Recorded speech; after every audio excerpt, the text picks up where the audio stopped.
Alors, re-bienvenue pour la deuxième partie de la première semaine du cours de physique avec Georges.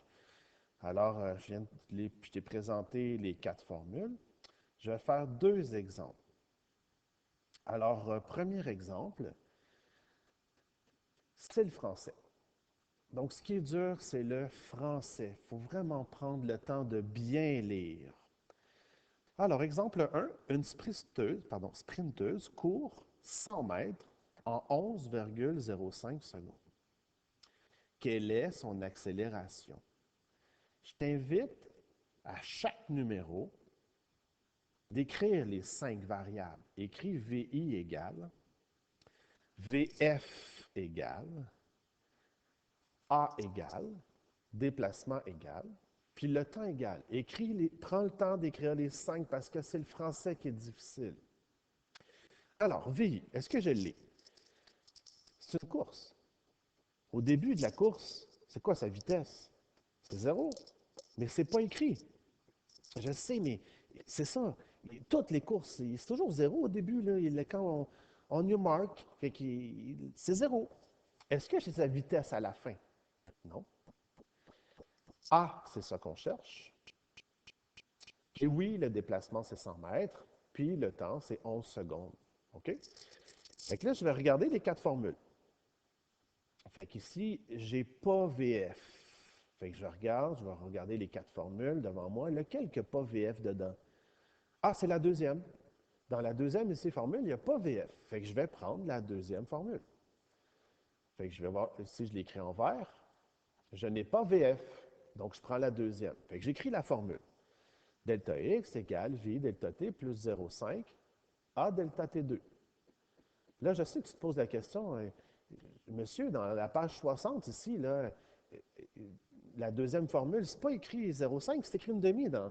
Oui, mais 0,5, c'est la même chose qu'une demi. Puis je crois que c'est plus facile si j'écris 0,5. Toi, tu peux prendre une demi si tu veux, mais moi, j'ai écrit 0,5. Fait qu'on remplace. Alors, le déplacement, c'est combien? C'est 100 mètres. VI fois le temps. Ben 0 fois le temps, ben, ça donne 0. On écrit 0. Plus 0,5 fois l'accélération fois 122,1. Il y a de où le 122,1? Ben, c'est le temps au carré. Fait que j'ai fait 11,05 fois 11,05.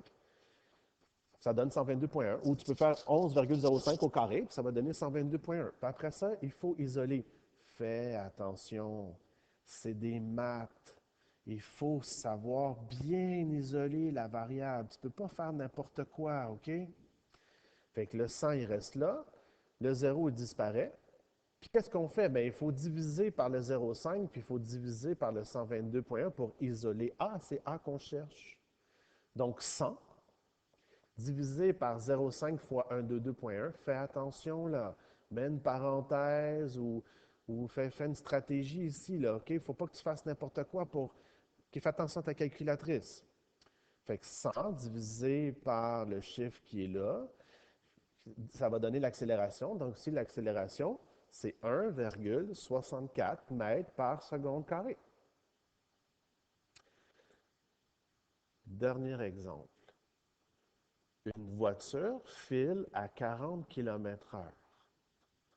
Elle va où la voiture dans ta tête? Elle va à gauche ou elle va à droite? OK, il faut qu'elle aille à droite. Imagine-là qu'elle va à droite, sinon ça ne marchera pas là, de tes calculs. Elle va à droite.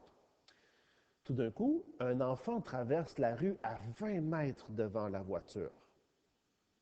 Qu'est-ce qu'on fait? On freine. Donc, l'accélération, elle est négative. Il faut mettre un moins devant. Parce qu'elle n'est pas en train d'aller plus vite, elle est en train de ralentir. Donc, oui, l'accélération, on dit qu'elle est négative parce qu'elle est en train de freiner. Est-ce que l'enfant sera frappé? Fait que je t'invite, encore une fois, quand tu fais des numéros MRU ou même MRUA, là, je suis en train de faire un MRUA, c'est VI, VF, A, delta X, delta T. Prends le temps d'écrire les cinq variables. OK, au début, c'est quoi la vitesse initiale? C'est 40 km/h. Et tu n'as pas le droit de mettre de 40 km/h. Il faut le mettre en mètres par seconde dans ces formules-là. Tu es obligé. Fait qu'est-ce qu'on fait déjà? Ben, il faut diviser par 3,6. Il faut que la voiture, elle freine. Il faut que la voiture, elle arrête. Sinon, elle va foncer dans l'enfant. Fait que c'est quoi sa vitesse finale? C'est 0. Elle est arrêtée. On a l'accélération, mais je n'ai pas le mètre, puis je n'ai pas le temps. Je ne viens pas mettre 20 mètres ici. Là. 20 mètres, c'est une comparaison. Si ça prend plus que 20 mètres, tu vas frapper l'enfant. Si c'est moins que 20 mètres, tu es correct, l'enfant, tu ne l'as pas touché. Fait qu'il ne faut pas mettre 20 mètres ici dans la formule. On va comparer avec le 20 mètres. Donc, je cherche quoi? Je cherche la distance. Je cherche le déplacement. Je cherche le déplacement et je n'ai pas le temps. Fait que je regarde encore les 4 formules. Lequel qui n'a pas le temps dedans? Ah, ben oui, c'est la dernière. C'est la quatrième. Donc, je n'ai pas le temps. Donc, je prends la quatrième formule. J'écris la formule, VF au carré est égal à VI au carré plus 2 fois accélération fois le... On remplace. Fais attention, s'il te plaît, à isoler la variable. 0. Ben oui, 0 au carré, ça donne 0. VI au carré, ben fait 11,11 au carré, ça donne 123, plus 2 fois moins 3,8 fois le déplacement. Comment on fait pour le trouver, le déplacement? Bien, en premier, le 123, on le fout de l'autre côté, ça donne moins 123. Puis vous divisez par moins 7,6. Bien oui, 2 fois moins 3,8, ça donne moins 7,6. Fait que j'ai fait la multiplication tout de suite. Fait que j'ai mis 7,6 en bas.